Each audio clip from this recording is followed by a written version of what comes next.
இன்னைக்கு நம்ம இந்த சீரிஸோட ஃபைனல் பார்ட் தான் பார்க்க போகிறோம். வாங்க வீடியோக்குள்ளே போகலாம். ஸ்டார்டிங்கில் நம்ம ஹீரோயின்ட்ட நீ கொஞ்சம் வருஷத்துக்கு முன்னாடி என்னை மேரேஜ் பண்ணிக்கிறதுக்காக நீ என்ன சொன்ன, உனக்கு ஞாபகம் இருக்கா அப்படின்றத சொல்லிட்டு கேட்குறான். அப்போ என்ன விஷயம்னு காமிக்கிறாங்க. நீ என்ன சின்ன வயசுலேருந்து என்னை லவ் பண்ணிட்டு இருக்கியா, ஆனால் எனக்கு உன் மேலே அந்த மாதிரி எந்த ஒரு ஃபீலிங்குமே இல்லை. என்னோட தாத்தா தான் உன்னை வந்து மேரேஜ் பண்ணிக்கணும்னு சொல்லிட்டு போஸ்ட் பண்ணிட்டு இருக்காரு. பட் வந்துட்டு நான் எப்பயுமே உன்னை லவ்லாம் பண்ண மாட்டேன் அப்படின்றத அவன் சொல்லியிருக்கான். அங்கேருந்து அவன் போகும்போது நம்ம ஹீரோயின் கையை பிடிச்சிட்டு நான் உண்மையிலே உங்களை ரொம்ப லவ் பண்ணிட்டு இருக்கேன், நான் உங்களை மேரேஜ் பண்ணிக்கிறோன்னு ஆசைப்படுறேன் சொல்லியிருக்கா. இதை ஹீரோயின்ட்டா சொன்னதும், இப்போ இதெல்லாம் எதுக்காக நீ சொல்லிட்டு இருக்க, இதை பற்றி பேசுறது கூட நான் விரும்பல அப்படின்றத சொன்னதும், வேற ஒரு பர்சன் கூட போய் எப்படி இருப்ப, நீ எனக்கு தான் சொந்தமானவன், நீ என்கிட்ட திரும்ப வந்துரு அப்படின்றத அவன் சொல்லிட்டு இருக்கான். அதை கேட்டுட்டு ஹீரோயின், உன்ட்ட இப்படி வெட்டியாக பேசி என்னோட நேரத்தெல்லாம் நான் வந்து வேஸ்டாக்க விரும்பல, ஃப்யூச்சரில் நான் உன்னை வந்து திரும்ப பார்க்குறதுக்கே விரும்பலன்னு சொன்னதும், யோசிச்சுக்கோ நான் திரும்ப உன்னோட லைஃப்பில் வரவே மாட்டேன்னு சொன்னதும், யாருக்கு வேணும் நீ அப்படின்றத சொல்லிட்டு அங்கே இருந்து போயிடுறா. அதை கேட்டு அவனுக்கு ரொம்ப இன்சல்ட் ஆகிடுது. அங்கே நைட்டு அங்கே பப்பில் போயிட்டு அவன் ரொம்ப ஃபீல் பண்ணிட்டு இருக்கும்போது அவங்க ஃப்ரெண்டு, அவளுக்கு நிறைய பையன் கிடைச்சா உனக்கு நிறைய பொண்ணு கிடைக்க போகிறாங்க, இதில் என்ன இருக்குது, எதுக்காக நீ வந்துட்டு இவ்வளோ வந்து கோவப்பட்டுருக்கேன்னு சொன்னதும், அவள் எப்படி என்ன விட்டுட்டு வேற ஒருத்தவங்க கூட வந்து போவா, அவளை வேற ஒருத்தவங்க எப்படி டச் பண்ணலாம்னு சொல்லிட்டு அவன் வந்து கோவப்பட்டுட்டே இருக்கான். அப்போ அந்த ஸ்ரீமி அங்கே வந்துட்டு அவன்கிட்ட ஃப்ளர்ட் பண்ணதுமே அங்கே அவனுக்கு ரொம்ப டென்ஷனாகி போயிடுது. மரியாதை இங்கேருந்து எந்திரிச்சு போயிருன்னு சொல்லிட்டு அங்கே கோவப்பட்டுட்டு திட்டிகிட்டு இருக்கான்.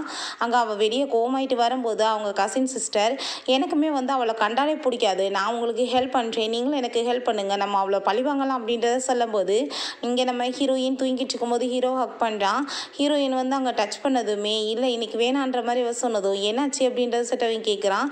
எனக்கு ரொம்ப கம்ஃபர்டபுள் இல்லாமல் இருக்குது, உடம்பு சரியில்லைன்னு சொன்னதும், இன்னைக்கு என்ன உன்னோட எக்ஸ் ஹஸ்பண்டை போய் நீ மீட் பண்ணிட்டு வந்தியா, இன்னுமே நீ அவ்வளோ லவ் பண்ணிட்டு இருக்கியான்னு கேட்டதும், அப்படிலாம் எதுவும் கிடையாதுன்னு சொன்னதுமே, நம்ம நாளைக்கு போய் டாக்டரை பார்க்கலான்னு சொல்கிறாங்க. அதே மாதிரி எங்கள் டாக்டரை பார்த்துட்டு நம்ம ஹீரோ, நீ ஒழுங்காக சாப்பிட்றதே கிடையாதான், அதனால தான் இவ்வளோ ப்ராப்ளம் இருக்குது, நீ ஒழுங்காக சாப்பிடு அப்படின்றத சொல்லிட்டு இருக்கும்போது, நம்ம ஹீரோயினுக்கு அவன் ஃபோர்ஹெட்டில் கிஸ் பண்ணிவிட்டு நான் போயிட்டு வரேன்னு சொல்லிட்டு போகும்போது, அந்த ஷீ வந்து அதை எல்லாத்தையுமே ஃபோட்டோ எடுத்து அங்கே வந்து அனுப்பி விட்டுறா அங்கே ரிப்போர்ட்டர்கிட்ட. திரும்ப அந்த நியூஸ் எல்லாமே வைரல் ஆகிடுது. அப்போ அங்கே அசிஸ்டன்ட் அதை பற்றி நம்ம ஹீரோயின்ட்ட சொன்னதும், ஹீரோயின் ஹீரோட்ட கால் பண்ணி இதை பற்றி கேட்குறா. நீ எதை பற்றியும் கவலைப்படாத, நான் எல்லாத்தையும் கிளியர் பண்ணுறேன் அப்படின்றத சொன்னதுமே, இப்போதைக்கு எதுவும் வெளியே சொல்ல வேணான்னு சொல்லிட்டு இருக்கும்போது, இங்கே லீ வந்து அதை எல்லாத்தையும் பார்த்துட்டு ரொம்ப டென்ஷனாகி போயிடுறான். இவெல்லாம் ஒரு ஃப்ரெண்டாக எனக்கு துரோகம் பண்ணிட்டு இருக்கான்னு சொல்லிட்டு நம்ம ஹீரோ அங்கே ஆஃபீஸில் மீட்டிங் பண்ணிட்டு இருக்கும்போது அங்கே அசிஸ்டன்ட் வந்து சொல்கிறாங்க, வெளியே லீவ் உங்களை மீட் பண்ண வர சொல்லியிருக்காங்கன்னு சொல்லிட்டு. ஆனால் அவன் போகிறதுக்கு முன்னாடி இவன் உள்ளே வந்து நம்ம ஹீரோவை அடிச்சுட்டு அங்கே ஃபைட் பண்ணிட்டு இருக்கான். இவனும் பதிலுக்கு அடிச்சுட்டு பெரிய சண்டை ஆயிடுது, மீட்டிங்கே கேன்சல் ஆயிடுது. அப்போ நம்ம ஹீரோட்ட, நீ எல்லாம் ஒரு ஃப்ரெண்டாக என்னோட ஒய்ஃபை என்கிட்ட வந்து பிரிக்க பார்க்குறேன்னு சொன்னதும், அவன் என்ன வந்து புதுசாக உனக்கு பாசம் வந்துட்டுருக்கு, நீ சின்ன வயசுலேருந்து அவளை வந்து ஹர்ட் தானே பண்ணிட்டு இருந்த அப்படின்றத சொல்லிட்டு அங்கே ஸ்கூலில் நடந்ததை காமிக்கிறாங்க. நம்ம ஹீரோயின் அவனுக்காக வந்துட்டு அங்கே தண்ணியெலாம் கொண்டு வந்து கொடுத்துருப்பா போல், பட் வந்துட்டு அவன் வாங்காமல் எப்பயுமே அங்கே வந்து இக்னோர் பண்ணியிருக்கான். அப்போ இருந்தே நம்ம ஹீரோக்கு அவளை ரொம்ப பிடிக்கும் போல் அங்கே வந்து ஃபைட் பண்ணியிருக்கான். இதெல்லாம் நினச்சிட்டு இப்போ வந்து நீ என்கிட்ட வந்து அவளை பிரிச்சுட்ருக்கியா, உனக்குலாம் அசிங்கமா இல்லையா, அவள் எனக்கு தான் சொந்தமானவா, அவள் என்ன தான் லவ் பண்ணிட்டுருக்கான்னு சொன்னதும், என்னது உன்னை லவ் பண்ணிட்டுருக்காளா, நீ நல்லா யோசிச்சு பாரு, நீ என்ன போய் சொல்லி அவளை வந்து ஏமாற்றிட்டு உன் பின்னாடி வர வச்சுட்ருக்க, நீ வந்துட்டு அதவா பண்ண அப்படின்றத சொல்லிட்டு கேட்டதுமே அவனுக்கு எதுவுமே பேச முடியலை. வந்து விலகியே இருந்துக்கோ, அதான் உனக்கு நல்லது அப்படின்றத சொல்லிட்டு இருக்கான். எனக்கு என்ன சொந்தமோ அது எனக்கு திரும்ப கிடைக்கணும்னு சொல்லிட்டு போயிடுறான். நம்ம ஹீரோயினுங்க பக்கத்தில் வந்ததும் அவன் ரொம்ப சோகமானதும், ஏன் இவ்வளோ வந்து சோகமாயிட்டு இருக்கீங்கன்னு சொன்னதுமே அங்கே அவன் ஹக் பண்ணிக்கிறான். உங்களுக்கு அடிபட்டிருக்கே யார், எல்லாம் அந்த லீ தானே அப்படின்றத சொல்லிட்டு அவள் கேட்டுட்ருக்கா. ப்ளீஸ் நீ கொஞ்சம் அமைதியார் அப்படின்றத சொல்லிட்டு ரெண்டு பேரும் ஹக் பண்ணிட்டு இருக்கும்போது அந்த லீ வந்து அதை எல்லாத்தையுமே பார்த்துட்டு அவனுக்கு அங்கே ரொம்பவே டென்ஷனாக ஆரம்பிச்சிருது. நீ வந்துட்டு எனக்கு மட்டும் தான் சொந்தம், உன்னை நான் யாருக்குமே சொந்தமாக விட மாட்டேன், என்னோட லைஃப்பில் நீ எப்படினாலும் திரும்ப வந்து ஆகணும் அப்படின்றது தான் சொல்லிட்டு இருக்கான். நம்ம ஹீரோயினோட தாத்தாக்கு கால் பண்ணி மீட் பண்ண வரேன்னு சொல்லிட்டு நெக்ஸ்ட் டே அங்கே போய் பார்த்துட்டு இருக்கான். ஹீரோயினோட ஃபோட்டோவெல்லாம் அவர் பார்த்துட்டு இருக்கும்போது, அவளை வந்து காப்பாற்றினேன், நீ காப்பாற்றலைன்னா அவள் இன்னும் இறந்தே போயிருப்பா அப்படின்றத சொல்லிட்டு ஒரு ஃப்ளாஷ்பேக் காமிக்கிறாங்க.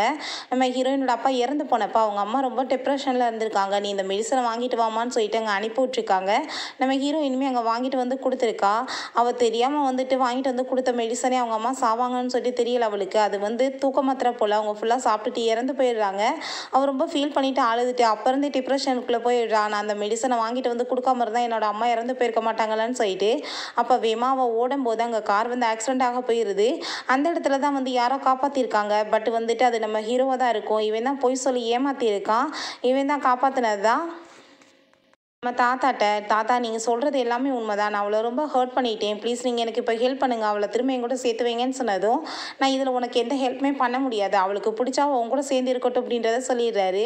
அப்புறம் நெக்ஸ்ட் டே நம்ம ஹீரோ அங்கே கிளம்பிட்டு இருக்கும்போது நம்ம ஹீரோயின் என்ன கிளம்பி வச்சான்னு கேட்டதும் ஆமாம் ஆஃபீஸ்க்கு போகிறேன்னு சொல்லிட்டு இருக்கான். அப்போ அங்கே நம்ம ஹீரோயின் என்னப்பா உன்கிட்ட ஏதாச்சும் குறை இருக்கா, நான் இன்னமே ப்ரெக்னென்ட் ஆகலையே இத்தனை நாள் ஆகியும் அப்படின்றத சொன்னதும் தோணிட்டு இருக்கான்னு சொல்லிட்டு நம்ம ஹீரோயினை வந்துட்டு அவன் கிஸ் பண்ண வந்துட்டு இருக்கான். இப்போ ஹீரோயின் நீ ஃபஸ்ட்டு டாக்டர்கிட்ட செக் பண்ணிப்பாரு, அதுக்கப்புறம் வந்து இந்த மாதிரி வேலை பண்ணலாம் அப்படின்ட்டு சொன்னதுமே நம்ம ஹீரோவுமே டாக்டர்கிட்ட போயிட்டு என்ன விஷயம் நடந்துட்டு இருக்குன்னு சொல்லிட்டு விசாரிக்கிறான். அப்போ ஹீரோயின் வந்து இன்னுமே டிப்ரெஷனில் இருக்கிறதாகவும் அதனால தான் வந்து இவ வந்து மெடிசன் நிறைய எடுத்துட்டு இருக்கா, அதனால கன்சியூமே ஆக மாட்டான்ற விஷயத்தையுமே சொன்னதும் ஹீரோ வந்துட்டு கண்டிப்பாக அதை சரி பண்ணணும்னு யோசிச்சுட்டு இருக்கான். அப்புறம் ஹீரோயின் ஆஃபீஸ்க்கு போகும்போது ஆல்ரெடி அங்கே லீ இருக்கான். எவ்வளோ நேரமாக நான் உனக்காக வெயிட் பண்ணிட்டு இருக்கேன், இவ்வளோ லேட்டாக வருவாங்க ஆஃபீஸ்க்குன்னு சொன்னதும் இப்போ எதுக்காக நீ வந்திருக்கீங்கன்னு கேட்டதுமே ஆல்ரெடி நம்ம 2 பேருமே ஒரு கான்ட்ராக்ட் சைனாக இருந்துச்சு, உனக்கு ஞாபகம் இருக்கா அப்படின்ற செட்டு கேட்டதும் இதுக்கப்புறம் உங்க கூட நான் அதை சைன் பண்ண விரும்பலன்னு சொன்னதும் அதை எப்படி நீ ஏன் முடிவு பண்ணுவ, ஷேர் ஹோல்டர் மீட்டிங் வை, அவங்க முடிவு பண்ணட்டும்னு சொன்னதுமே அங்கே மீட்டிங் வச்சா எல்லாருமே கான்ட்ராக்ட் சைன் பண்ணலான்னு சொல்லிடுறாங்க. நம்ம ஹீரோயினுக்கு வேறு வழி இல்லாமல் இவன் கூட ஒர்க் பண்ண வேண்டியதாக இருது. அப்போ லீ இதுக்கப்புறம் நீ விரும்பலைனாலுமே நீ வந்து அடிக்கடி என்னை மீட் பண்ணி தான் ஆகணும், அவ்வளோ ஈஸியாக நான் உன்னை கிவ் அப் பண்ணிடுவேன் அப்படின்றத சொல்லிட்டு அவன் ரொம்ப ஹாப்பியாகிட்டு பேசிகிட்டு இருக்கான். ஹீரோ அவங்க ஃபேமிலியை போய் மீட் பண்ணிட்டான். அப்போ நீ திரும்ப வந்து சோஃபி நாட்டுக்கு வந்துட்டான், நீ அவளை மேரேஜ் பண்ணிக்கிறணும், சின்ன வயசுல நம்ம வந்து அவளுக்கு ஃபிக்ஸ் பண்ணிட்டோம்ல உன் கூட மேரேஜ் அப்படின்றது சொன்னதும் நான் வந்து இவளெல்லாம் மேரேஜ் பண்ண மாட்டேன், நான் ஆக்சுவலாக தான் லவ் பண்ணிட்டுருக்கேன், அவளை தான் மேரேஜ் பண்ணுவேன்னு சொன்னதுமே அவங்க வீட்டில் ஒத்துக்க மாட்டாங்க. நம்ம ஹீரோயினை பற்றியுமே உள்டாவாக பேசினதுமே அவன் கோவமாயிட்டு நான் வந்து இவளெல்லாம் மேரேஜ் பண்ண மாட்டேன்னு சொல்லிட்டு போயிட்டான். அப்போ அவங்க கோவப்பட்டதும் நீங்கள் வந்து கொஞ்சம் அமைதியாக இருங்க, அவர் வந்து கொஞ்சம் டைம் கொடுங்க அப்படின்ற சைடு அவர் ரொம்ப நல்ல மாதிரி நடிச்சிட்டு இருக்கா. பிறகு நம்ம ஹீரோட்ட என்னை கூட்டிகிட்டு போய் நீங்கள் வீட்டில் ட்ராப் பண்ணிடுறீங்களா கேட்டதும் நான் என்னோட ஃபியான்ஸையை கூப்பிட போகணும், எனக்கு டைம் இல்லைன்னு சொல்லிட்டு போனதுமே அவளுக்கு அங்கே ரொம்பவே டென்ஷன் ஆகிடுது. நான் வந்து பார்த்துக்கிறேன் எப்படி நீ வந்துட்டு அவளை மேரேஜ் பண்ணுறத அப்படின்றத அவள் சொல்லிட்டு இருக்கா. பிறகு நம்ம ஹீரோயின் அங்கே ஒர்க் பண்ணிட்டு இருக்கும் போது ரொம்ப இருட்டிடுது, அவளுக்கு ரொம்ப பயமாயிட்டு இருக்கு. நம்ம ஹீரோ நான் கீழே உனக்காக வெயிட் பண்ணிட்டு இருக்கேன்னு சொல்லிட்டு இருக்கும்போது நம்ம ஹீரோயினும் கிளம்பி போனால் அங்கே ரொம்ப இருட்டாக இருக்கவுமே ரொம்ப பயந்து போயிடுறா. ஆனால் லீ அங்கே இருக்கான், உனக்கு இருட்டுனா எனக்கு பயம்னு சொல்லி நல்லாவே தெரியும், ஸோ நான் உனக்காக தான் வெயிட் பண்ணிட்டு இருந்தேன்னு சொல்லிட்டு அவளை அங்கே கூட்டிகிட்டு போயிட்டு இருக்கான். நம்ம ஹீரோயின்ட்ட நீ வந்து எங்கே வந்து இருந்துட்டு இருக்க சொல்லு, நான் உன்னை கூட்டிகிட்டு போய் ட்ராப் பண்ணுறேன்னு சொன்னதும் அதெல்லாம் ஒன்றும் தேவை கிடையாது, நீ உன் வேலையை பார்த்துட்டு போன்னு சொல்லிட்டு அவங்க வெளியே போகும்போது நம்ம ஹீரோ ஆல்ரெடி அங்கே வெயிட் பண்ணிட்டு இருக்கான். ஹீரோயின் வந்ததுமே அவங்க பாசமாக பேசினதும் அவங்க லீ வந்துட்டு இப்போ இவ்வளோ வித்தியாசமாக இருக்குது, நீ எல்லாம் ஒரு ஃப்ரெண்டா, என்னோட ஒய்ஃபாவே என்கிட்ட இருந்து பிரிச்சுட்டு அப்படின்ற சொல்லிட்டு திரும்ப பேசினதும் அதை கேட்டுட்டு நம்ம ஹீரோக்கு அங்கே ரொம்ப டென்ஷன் ஆகிட்டு இருக்கு. இன்னமே ஹீரோவை பற்றி அசிங்கமாக பேசிகிட்டு இருக்கான். ஆனால் வந்து ஹீரோ வந்து செமையான ஒரு வேலை பண்ணி விட்றான். அவன் முன்னாடி வச்சு அங்கே ஹீரோயினை கிஸ் பண்ணதுமே அதை பார்த்துட்டு அவனுக்கு வந்து ரொம்ப வயிற்றை பற்றி எரிய ஆரம்பிச்சிருது. பிறகு திரும்பவுமே லீ அங்கே நம்ம ஹீரோயினை மீட் பண்ண வர சொல்லியிருக்கான். இப்போ எதுக்காக நீ வர சொல்லியிருக்க அப்படின்ற சொல்லியிருந்தோம் நம்ம ஹீரோவை பற்றியே உள்டாவாக பேசினதும் இதை பேச தான் நீ வர சொன்னியான்னு சொல்லிட்டு அவன் எந்திரிச்சு போனதும் இந்த ஃபோட்டோஸ்லாம் நீ பாரு, அவன் வந்துட்டு ஷீயை என்கிட்ட வந்து வேணும்னே அனுப்பி விட்ருக்கான், என் கூட வந்து ரொமான்ஸ் பண்ணுற மாதிரி இருக்கட்டும்னு சொல்லிட்டு உன்னை என்னையும் பிரிக்கிறதுக்காக தான் அவன் இந்த ஏற்பாடெல்லாம் பண்ணியிருக்கான் அப்படின்றத சொன்னதும் நம்ம ஹீரோயின் அதெல்லாம் பார்த்துட்டு எனக்கு தெரியும் அவன் இப்படி கூட பண்ணுறதுக்கு சான்ஸ் இருக்குது, ஏன்னா அவன் வந்துட்டு என்னை லவ் பண்ணிட்டு இருக்கான்ல, ஸோ என்னை அடையணும்னு பண்ணியிருப்பான், நான் அவனை மேரேஜ் பண்ணிக்கணும்னு நினைக்கிறேன் அப்படின்றத சொன்னதும் அதை கேட்டுட்டு அவனுக்கு ரொம்ப ஷாக் ஆகிருது. என்ன நீ இவ்வளோ தெரிஞ்சுமா நீ வந்துட்டு அவனை மேரேஜ் பண்ணிக்கணும்னு ஆசைப்பட்டுட்டு இருக்க, அவனுக்காக பேசிட்டு இருக்க, அவன் வந்துட்டு மோசமானவன், என்கிட்ட வந்து உன்னை வந்து பிரிக்க பார்த்துருக்கான் அப்படின்றத சொன்னதும் நீ தயவு செஞ்சு இங்கேருந்து போயிரு அப்படின்றத அவ சொல்கிறா. அதுக்கப்புறம் அங்கே சோஃபி வந்துடுறா. என்கிட்ட நான் யார் தெரியுமான்னு சொல்லிட்டு பேசினதும் நீங்கள் யார், நான் இதுக்கு முன்னாடி உங்களை பார்த்ததே இல்லைன்னு சொன்னதுமே நம்ம கிம்மோட ஃபியான்ஸே அப்படின்றத சொல்லி அவன் இன்ட்ரடியூஸ் ஆகுறா. அப்படி இருந்தால் அவன் என்கிட்ட வந்து சொல்லியிருப்பானேன்னு சொன்னதும் அவன் எப்படி சொல்லுவான், அவன் வந்து உண்மையிலேயே என்னை ரொம்ப லவ் பண்ணிட்டு இருக்கான், உங்கள் மேலே இருக்கிறது லவ்லாம் கிடையாது, லீயும் அவனும் எப்பயுமே வந்து பெட் வந்து கட்டிகிட்டு இருப்பாங்க, யார் வந்துட்டு வின் பண்ணுறதுன்னு சொல்லிட்டு அவன் ஒரு சின்ன ட்ராஃபியை கூட விட்டு கொடுக்க மாட்டான், அதை எப்படி வந்துட்டு உங்களை போய் விட்டு கொடுப்பான் அப்படின்றத சொல்லிட்டு அவன் நம்ம ஹீரோயின்ட்டு அங்கே நல்லாவே வந்து ஏற்றி விட்டா. அதுக்கப்புறம் லீயை வந்து நான் ரொம்ப லைக் பண்ணிட்டு இருந்தேன் ஸ்கூலில், இந்த பாருங்க அவன் எனக்காக எவ்வளோ லவ் லெட்டர் எழுதியிருக்கான்னு சொல்லிட்டு. ஆனால் வந்து எல்லாத்தையுமே அவன் பார்த்துட்டு உடனே அவன் என்னதான் வந்து அவன் லவ் பண்ணுறதா வந்து அவன் பக்கம் எடுத்துக்கிட்டான் அப்படின்றத அவள் சொல்லிட்டு இருக்கா. அதெல்லாம் பார்த்துட்டு ஹீரோயினுக்கு அங்கே ரொம்ப டென்ஷன் ஆகிட்டு இருக்கு. வந்துட்டு அவனை லவ் பண்ணுறதா கேள்விப்பட்டதுமே உடனே உங்களையுமே அவன்கிட்ட வந்து பிரிக்கணும்னு வந்திருக்கான்னு சொன்னதும் ஹீரோயின் வாஷ்ரூம் போயிட்டு வரேன்னு சொல்லிட்டு போகிறா. அப்போ அவங்க சிஸ்டர் நான் இப்போ உனக்கு ஹெல்ப் பண்ணிட்டேன், நீ நிறையா காசு கொடுத்தேன்னு சொல்லிட்டு இந்த லெட்டரை கொடுத்ததுனால உனக்கு எவ்வளோ பிரயோஜனமாக இருக்குது பார்த்தீங்களா அப்படின்றத அவள் சொல்லிட்டு இருக்கா. சரி நீ மெடிசனை கொடுத்துட்டு போன்னு சொன்னதுமே அங்கே அந்த தண்ணியில் வந்துட்டு கலந்து வச்சுடுறாங்க. நம்ம ஹீரோயின் வாஷ்ரூமில் போயிட்டு ரொம்ப டென்ஷன் ஆகிட்டு திரும்ப வந்து நீங்கள் சொல்லிட்டு இருக்கிறதெல்லாம் உண்மைன்னா நான் வந்துட்டு இப்போ அவருக்கு கால் பண்ணுறேன்னு சொல்லிட்டு அந்த தண்ணியுமே அவள் பாட்டு அங்கே குடிச்சிடுறா. அதை கேட்டுட்டு சரி ஓகே நீங்கள் பண்ணுங்கள் எனக்கு ஒன்றும் ப்ராப்ளம் இல்லைன்னு அவள் சொல்லும் போது அவள் கால் பண்ணிட்டுருக்கா. பட் பண்ணிட்டு இருக்கும் போதே கொஞ்ச நேரத்துலேயே நம்ம ஹீரோயின் அப்படியே மயக்கமாயிடுறா. நம்ம ஹீரோயின் அதுக்கப்புறம் அங்கே ஹாஸ்பிட்டலில் கூட்டிகிட்டு போயிட்டு சேர்த்துருக்காங்க. நம்ம ஹீரோ தான் கேர் பண்ணி உட்காந்து பார்த்துட்ருக்கான். இந்த சோஃபி வெளியே ரொம்ப ஹாப்பியாகிட்டு இருக்கும்போது அங்கே டாக்டர் வரவுமே என்னாச்சின்னு சொல்லிட்டு அவள் விசாரிக்கிறா. அவங்களுக்கு ரொம்ப ஹைலியான வந்து ஒரு மெடிசனை கொடுத்துருக்காங்க. இப்படிலாம் வந்து ரொம்ப கொடுத்தாங்கன்னா திரும்ப ஒரு டைம் அவங்க வந்துட்டு மென்டலாகவே ஆகுறதுக்குமே சான்ஸ் இருக்குது அப்படின்றத சொன்னதும் அதை கேட்டுட்டு அவளுக்கு ரொம்ப ஹாப்பியாகிட்டு இருக்கு. அதுக்கப்புறம் அங்கே நர்ஸ்ட்டை நீங்கள் உள்ளே போய் இந்த உண்மையெல்லாம் சொல்லிடாதீங்க, அவங்க பாய் ஃப்ரெண்ட் அவளை பிரேக்கப் பண்ணிட்டா நான் என்ன பண்ண முடியும், அவள் ரொம்ப ஃபீல் பண்ணுவான்னு சொன்னதும் அவங்களுமே ஓகேன்னு சொல்லிடுறாங்க. ஹீரோயினுக்கு முழிப்பு வரும்போது நம்ம ஹீரோவை பார்த்ததுமே அங்கே அவள் அலறி அடிச்சுட்டு நீ ஒரு சீட்டர், மரியாதை எங்கேருந்து போயிருன்னு சொல்லிட்டு கத்திட்டு இருக்கா. நம்ம ஹீரோக்கு எதுவும் புரியல, என்ன சொல்லிட்டு இருக்க அப்படின்றத கேட்டதோ நீ என்னை ஏமாத்துறதுக்காக தானே இப்படிலாம் ட்ரை பண்ணிட்டு இருக்க, நான் ஒன்றும் ட்ராஃபிக்லன்னு சொல்லிட்டு அங்கே கதவை லாக் பண்ணிவிட்டு அவள் ஒரு பைத்தியம் மாதிரி பிஹேவ் பண்ணிவிட்டு அங்கே அழுக ஆரம்பிச்சிடுறா.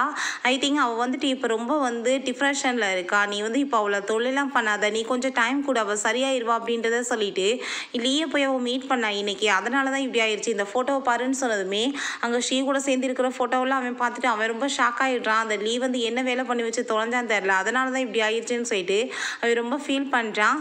வீட்டில் இருக்கும்போது நம்ம ஹீரோ ஏன் அங்கே ராணி இன்னைக்கு டிஸ்சார்ஜ் ஆகுறான்னு ஏன் என்கிட்ட சொல்லலைன்னு சொன்னதும் அவள் எதுவும் பேசாமல் ட்ரெஸ் எல்லாம் பேக் பண்ணிவிட்டு அவள் பாட்டு வந்துட்டுருக்கா. நீ எங்கே போயிட்டுருக்க, என்னை விட்டுட்டு போகக்கூடாதுன்னு சொன்னதும் நான் இதுக்கப்புறம் உன் கூட சேர்ந்து எதுவும் இருக்க விரும்பலை, நீ என்ன நினச்சிட்ருக்க, எல்லாருமே சேர்ந்து என்னோடய லைஃப்பை அழிக்கணும்னு பார்க்குறீங்களான்னு சொன்னதும் ப்ளீஸ் நான் சொல்கிற எக்ஸ்ப்ளனேஷன் நீ கொஞ்சம் கேளு அப்படின்றத சொன்னதுமே அவங்க ரொம்ப ஃபீல் பண்ணிவிட்டு அழுததும் இவன் பின்னாடி ஹக் பண்ணிவிட்டு ப்ளீஸ் நீ இப்படிலாம் பண்ணாத, நான் தெரியாமல் தப்பு பண்ணிட்டேன், ஆனால் நீ நினைக்கிற மாதிரி எதுவும் கிடையாதுன்னு சொன்னதும் நான் என்ன லைஃப்பில் ஆசைப்பட்டேன், என்னோட தாத்தா பேபி வேணும்னு ஆசைப்பட்டாரு, அதனால தான் அவனை மேரேஜ் பண்ணிக்கிட்டேன், பட் அவனும் எனக்கு துரோகம் பண்ணிட்டான், நீயுமே துரோகம் பண்ணிட்டீங்க, உங்களுக்கு என்ன 2 பேத்துக்கு நான் டாயா அப்படின்றத சொல்லிட்டு அவர் ரொம்ப அங்கே கவலைப்பட்டு அழுதுட்டுருக்கா. நம்ம ஹீரோக்கு இவ என்ன சொல்கிறா என்ன பேசிகிட்டு இருக்கான்னு எதுவுமே புரிய மாட்டுது. நான் உன்னை இதுக்கப்புறம் டிஸ்டர்ப் பண்ண விரும்பல, நீ கிளம்பலான்னு சொன்னதுமே அவங்க கோமா அவள் பாட்டு கிளம்பி போயிடுறா. அங்கே ரொம்பவே ஹீரோ ஃபீல் பண்ணிட்டு இருக்கான். அதுக்கப்புறம் நெக்ஸ்ட் டே நம்ம ஹீரோயின்ட்ட போய் நான் உன்ட்ட ப்ரப்போஸ் பண்ணணும்னு ஆசைப்பட்றேன், நம்ம 2 டின்னருக்கு போகலாமான்னு சொல்லிட்டு கேட்டதும் அங்கே நம்ம ஹீரோ இருக்கிறத பார்த்துட்டு அவள் உடனே அங்கே ஓகேன்னு சொன்னதுமே எங்கள் லீக்கு நம்ம ஹீரோவை பார்த்துட்டு அப்படி ஒரு நக்கலாக இருக்குது. அவன் பழைய ஸ்கூல் கேன்டீனுக்கு தான் அவன் கூட்டிகிட்டு போகிறான். இந்த இடத்துக்கு தான் நீ ஃபஸ்ட் டைம் எனக்கு ப்ரப்போஸ் பண்ண, உனக்கு ஞாபகம் இருக்கா, நீ வெயிட் பண்ணி நான் இப்போ வந்துடுறேன்னு சொன்னதும் அங்கே இருக்கவர் இங்கே வாமா நீ எவ்வளோ நாளாச்சு எப்படி இருக்கு அப்படின்றத சொல்லி கேட்டுட்டு விசாரிச்சுட்டு இருக்காரு. உனக்கு பிடிச்ச சாப்பாடுலாம் இங்கே இருக்குன்னு சொல்லிட்டு இருக்காரு. அதுக்கப்புறம் நம்ம ஹீரோவை பற்றியுமே அவர் சொல்கிறாரு, சின்ன வயசில் உனக்கு ஆக்சிடென்ட் ஆக போச்சு இல்லையா, அப்போ அந்த பையன் தன்னோட உயிரை கொடுத்து உன்னை காப்பாற்றினா, அந்த டயத்தில் அவன் இறந்து போகிறதுக்குமே சான்ஸ் இருக்குது அப்படின்றத சொன்னதும் நம்ம ஹீரோ எனக்கு எதுவுமே சரியாக ஞாபகம் வர மாட்டுது, என்ன சொல்லிட்டு இருக்கீங்க அப்படின்றத சொல்லி கேட்டதுமே கிம் தாமா அவன் தான் உன்னை காப்பாற்றினான்னு சொன்னதும் ஹீரோயினுக்கு தலையில் இடி விழுந்த மாதிரி ஆகி போயிருது. இவ்வளோ நல்லா லீலான்னு நினச்சிட்டு இருந்தா இப்போ கிம் சொல்கிறாருன்னு சொல்லிட்டு அவன் எப்பயுமே உன்னை பற்றி தான் நினச்சிட்டு இருப்பான், உனக்காக பாருங்க ஸ்கூல் கேன்டீனில் இப்போ வரைக்கும் இந்த லெட்டர்லாம் இருக்குது எழுதி ஒட்டி வச்சிருக்கான் பாரு அப்படின்றத சொன்னதும் நம்ம ஹீரோயினுமே அதெல்லாமே போய் பார்த்துட்ருக்கா. பார்த்துட்டு அங்கே நம்ம ஹீரோ எப்பயுமே ஹீரோயினை பற்றி யோசிச்சுட்டேவும் அதெல்லாமே எழுதி வச்சுட்டு இருப்பான் போல். அப்போ அவளுக்கு சில விஷயங்கள் ஞாபகம் வருது. அவள் ஸ்கூலில் ஒழுங்காக படிக்காத ஒரு ஸ்டூடெண்ட், அங்கே எல்லாருமே கிண்டல் பண்ணியிருக்காங்க. அப்போ நம்ம ஹீரோ அங்கேருந்தே எப்பயுமே அவளுக்கு ஒரு டீச்சர் மாதிரி பிஹேவ் பண்ணிட்டு சொல்லி கொடுத்துருக்கான். யார் எதுவுமே பேச விடாமல் அவங்களெல்லாம் ஸ்டாப் பண்ணியிருக்கான். ஸோ நம்ம ஹீரோயினுக்கு இப்போ அதெல்லாமே ஞாபகம் வந்துடுது. அவளுக்கு ரொம்ப எமோஷனல் ஆக ஆரம்பிச்சிருது. ஹீரோயின் அவனுக்கு கால் பண்ணுறா, பட் அவன் ஃபோனை பிக்கப் பண்ண மாட்டான். மீட் பண்ணலான்னு சொல்லிட்டு போகும்போது அங்கே ஃப்ளார்லாம் எடுத்துகிட்டு லீவ் வந்துடுறான். இதுதானே நீ வச்சு எனக்கு ப்ரப்போஸ் பண்ண, நான் உனக்கு இப்போ ப்ரப்போஸ் பண்ண போகிறேன் அப்படின்றத சொன்னதும் நான் உன்னோட ப்ரப்போஸ்லாம் ஏற்றுக்க முடியாது, இதோட எல்லாமே முடிஞ்சு போச்சு, நான் எப்பயுமே உன்னை ஏற்றுக்க மாட்டேன், நான் கிம்மை மீட் பண்ண போகிறேன்னு சொன்னதும் என்ன சொல்லிட்டு இருக்க, எதுக்காக கிம்மை மீட் பண்ணுறேன்னு சொன்னதுமே அங்கே அந்த சீட்டெலாம் எடுத்து காமிச்சு இதெல்லாம் என்ன நீ அப்படின்னா எல்லாத்தையும் என்னை ஏமாற்றிட்டு இருந்தையா, எப்பயுமே அவன் தான் என்னை லவ் பண்ணிட்டு இருந்தானான்னு சொன்னதும் இதெல்லாம் எப்பயும் நடந்தது, எதுக்காக நீ இதை பற்றி பேசிட்டு இருக்க, திரும்ப எனக்கு ஒரே ஒரு சான்ஸ் கொடு, நீ பழசெல்லாம் மறந்துடு, அவெல்லாம் ஒன்றும் இல்லை அப்படின்றத சொன்னதும் அதை கேட்டுட்டு நான் ஒன்றும் லவ் பண்ண கிடையாது, நான் அவனை தான் லவ் பண்ணியிருக்கேன், நீ தான் என்னை இப்படிலாம் பண்ணியிருக்கான்னு சொல்லிட்டு அங்கே பேசிகிட்டு இருக்கா. அங்கே திரும்ப இப்படியே அவன் போர்ஸ் பண்ணதும் அங்கே பழசு எல்லாமே ஞாபகம் அவள் பாட்டு மயக்கம் போட்டு விழுந்ததுமே இவன் டென்ஷன் ஆகிட்டு ஹாஸ்பிட்டலில் சேர்த்துட்டு வெயிட் பண்ணிட்டு இருக்கான். அங்கே நம்ம ஹீரோவுமே போட்டு பயங்கரமாக அடிச்சிடுறான். என்ன நீ சொல்லி வச்சு தொலைஞ்ச அவளை இந்த நிலைமைக்கு ஆளாக்கிட்டேன்னு சொல்லிட்டு அங்கே நம்ம ஹீரோயினை வீல் சேரில் கூட்டிகிட்டு போயிட்டுருக்காங்க. ஒரு சிலை மாதிரி போயிட்டுருக்கா. என்ன அவட்ட சொன்னேன்னு சொன்னதும் நான் என்ன சொன்னேன், நீ தான் அவள் வாழ்க்கையவே கெடுத்துட்டேன்னு சொன்னதுமே அங்கே அதை கேட்டுட்டு அவனுக்கு கோபம் ஆகிட்டு இத்தனை நாளாக நீ கூட இருந்திருக்கா அவள் கூட, ஆனால் நீ அவளை என்ன நல்லா பார்த்துருக்கா, அவள் டிப்ரெஷனில் இருந்திருக்கா, நீ கண்ட்ரோல் பண்ணுறேன்ற பேரில் அவள் வாழ்க்கையவே அழிச்சிட்டேன்னு சொன்னதுமே அதை கேட்டுட்டு அவன் அப்படிலாம் இல்லைன்னு சொல்லிட்டு போனதும் திரும்ப போட்டு அடிச்சுட்டு நான் அறிவில்லையா, நீ எதுக்காக போய் சொல்லி அவள் லைஃப்பை ஏமாற்றி வச்சிருக்க, நீ நீ தான் அவளை காப்பாற்றணும்னு சொல்லிட்டு போய் சொல்லியிருக்கியே, எதுக்காக நீ இப்படி பண்ண அப்படின்றத சொல்லிட்டு கேட்டதுமே மேரேஜ் பண்ணிக்கிட்டோம் நீ தானே உடலை வந்தேன்னு சொன்னதும் நீ மேரேஜ் பண்ணிக்கிட்டேன்னா நீ நல்லா வச்சிருப்பான்னு பார்த்தேன், ஆனால் நீ எப்படி வச்சிருக்கன்னு சொல்லிட்டு பேசும்போது அந்த செயினுமே கீழே விழுந்துருது. நம்ம ஹீரோயின் அது எல்லாத்தையுமே கேட்டுட்டு அந்த செயினுமே எடுத்து பார்க்குறா. அவளுக்கு ஆக்சிடென்ட் ஆகும்போது இந்த செயின் வந்து மிஸ் ஆகியிருந்திருக்கு. இப்போ அதை வச்சிருக்கோமே, நீங்கள் தான் அப்போ எனக்கு வந்துட்டு காப்பாற்றுனீங்களா, எதுக்காக நீங்கள் என்கிட்ட இதெல்லாம் சொல்லலை அப்படின்றத அவள் சொல்லிட்டு கேட்குறா. அதை கேட்டுட்டு நம்ம ஹீரோ, நான் எப்படி உன்கிட்ட சொல்ல முடியும், நான் உன்கிட்ட சொல்ல வரலான்னு பார்க்கும்போது நீ தான் அந்த பர்சன் சொல்லிட்டு அவனை ரொம்ப லவ் பண்ணிட்டு மேரேஜ் பண்ணணும்னு ஆசைப்பட்ட அந்த டயத்தில் நான் சொல்லி உன் வாழ்க்கையை கெடுக்க விரும்பலை. அவன் ரொம்ப ஹாப்பியாக உன்னை வச்சுக்கிருவான்னு நினச்சேன், பட் வந்துட்டு அவன் உன்னை நல்லாவே பார்த்துக்கல, ஹர்ட் பண்ணிட்டு இருந்தான் அப்படின்றத சொல்லிட்டு இப்போ அங்கே வந்து 2 பேருமே ஹாப்பி ஆகிட்டு ஹக் பண்ணிக்கிறாங்க. நம்ம லீக்குமே மனசு உடைஞ்சு போயிடுது. நம்ம கிடைச்ச வாழ்க்கையை வந்துட்டு ஒழுங்காக வாழாமல் இப்படி அவ்வளோ ஹர்ட் பண்ணிட்டோமேன்னு சொல்லிட்டு அவனுமே ரொம்ப ஃபீல் பண்ணிட்டு இருக்கான். என்னை ஹர்ட் பண்ணுறவங்ககிட்ட நான் வந்துட்டு எப்பயுமே திரும்ப பேச விரும்பலை, நான் வந்துட்டு உங்கள் கூட இருக்கணும்னு ஆசைப்பட்றேன், என்னை கூட்டிகிட்டு போயிருங்கன்னு சொன்னதுமே அங்கே லீக்கு ரொம்ப கஷ்டமாயிட்டு ரொம்ப ஃபீல் பண்ணிகிட்டு இருக்கான். சரி ஓகே, நீ யாரை பற்றி எதுவும் வந்து ஃபீல் பண்ணிட்டு இருக்காத, உனக்கு நான் இருக்கேன், எப்பயுமே உன்னை நல்லா வச்சுக்கிருவேன்னு சொல்லிட்டு அங்கே உடனே ஹாப்பி ஆகிட்டு போயிடுறாங்க. அப்போ அங்கே டாக்டர் அவங்கள மீட் பண்ணிட்டு இவங்களுக்கு தொடர்ந்து நம்ம ட்ரீட்மெண்ட் பண்ணோம்னா டிப்ரெஷன்லேருந்து வெளியே வந்துடலான்னு சொன்னதும் நம்ம ஹீரோயின் இன்னும் எனக்கு தேவை கிடையாது, எனக்கு இவர் கிடச்சிட்டாரு, என்னோட லைஃப்பில் இருந்த எல்லா டிப்ரெஷனுமே போயிருச்சு அப்படின்றத சொல்லிட்டு இருக்கா. ப்ளீஸ் நீங்கள் வந்துட்டு எனக்கு ஹெல்ப் பண்ணுங்கள், நாங்கள் பேங்க்ராப்ட் ஆகிட்டோம் அப்படின்றத சொல்லிட்டு கேட்குறா. பிச்சைக்காரியாகவே மாறிட்டா போல், நீ பண்ண பாவத்துக்கு தான் உனக்கு இந்த தண்டனை, ஸோ வந்துட்டு யார் வந்து பாவம் பண்ணாலும் கண்டிப்பாக வந்து பனிஷ்மெண்ட் கடவுள் கொடுப்பாருன்னு சொல்லிட்டு ஹீரோயினை கூட்டிட்டு அவன் வந்து அங்கேருந்து கிளம்பிடுறான்.